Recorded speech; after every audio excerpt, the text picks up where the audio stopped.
But how much of this do you think is happening in the amateur level at the moment? We had some amazing comments on our YouTube video from last week, basically, and people were commenting in their hundreds. One person said, "I'd argue this is a far greater problem than at elite level. I wonder just how much TRT is going on at grassroots level, not just in cycling, but in triathlon and swimming." It's a much bigger problem at age group or masters level for a couple of reasons. In competition and out of competition testing are your two means for testing an athlete for breaches of the World Anti-Doping Code. So for people not familiar, in competition testing is you go to the race and you're randomly pulled at the finish line to give blood and or urine samples at the end.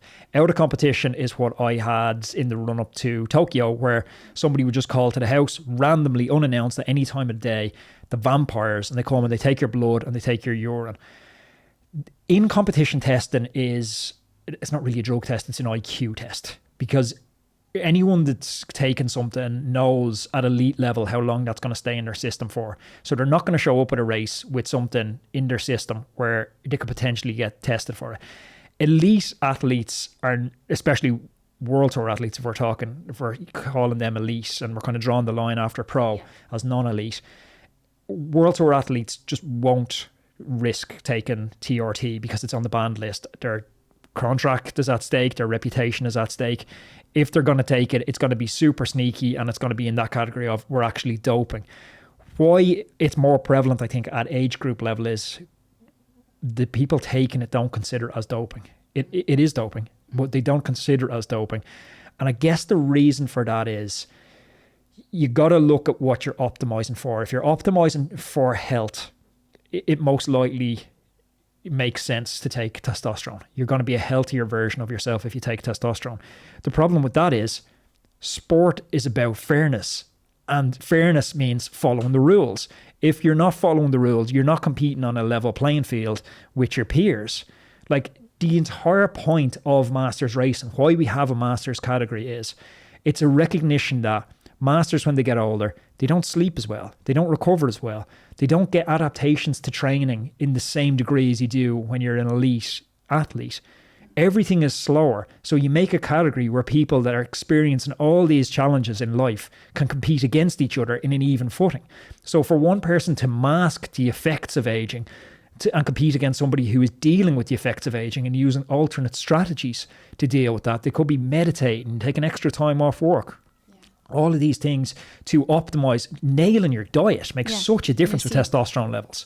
Stress levels, sleep, managing the stress in relationships. All of this goes to optimizing testosterone in a natural way if you want to compete. So it's totally skewing and giving an uneven playing field for athletes. It's more of like a morality type of question rather than you're going to get popped for TRT, right? Because how could they if you're just bringing your TRT levels up into a zone, the numbers that I kind of quoted earlier, that are, high or normal, no one is going to test for that and say, oh, you're not, you're being stripped of your No, you can't test for that, yeah. You can? Yeah, okay, you test for okay. that. The tests are getting... It's for artificial TRT, is it? Yeah, and the tests are sophisticated now, where they're not just testing for, because, initially that would have been true back in the day, but to sidestep stuff like that, your traditional dopers would have started infusing their own blood back into them with the rationale of, well, how can they test for my own blood? So the tests, it's this game of cat and mouse with testers and cheaters getting increasingly more sophisticated. So you can test for bodies like plastocytes and precursors that are in needles that are transmitted through the use. So yeah, the testing's quite sophisticated. Okay. So you will get popped if you get tested for taking testosterone. Okay, interesting. That I didn't know. So another comment that I really want to touch on, because I found it really interesting and not funny, but and not in cycling, this is triathlon, but a commenter, Timothy, said, the same thing happened to me at the South African Ironman. I came 6th in my age and the Hawaii slot went down to number 13 as no one was at prize giving because there was the first EPO test that year. So that's just going to show you that people went over the line. As soon as they heard that there was testers, they didn't show up for the podium. Yeah, that maybe he's like conflating like terms, because there's not specifically an EPO tester. That's just an anti-doping tester. Because if there was a case that we were having 5th down to 13th on EPO is a different, less nuanced debate, because EPO, barring some very extreme health complications, isn't something you would take to optimize health, just optimize performance. But it just goes to show that there is a significant number within these type of events that are prepared to take something and are not prepared to be tested. And then another comment. But even to jump on that one as well, I can rationalize it as well, even if you're not taking anything.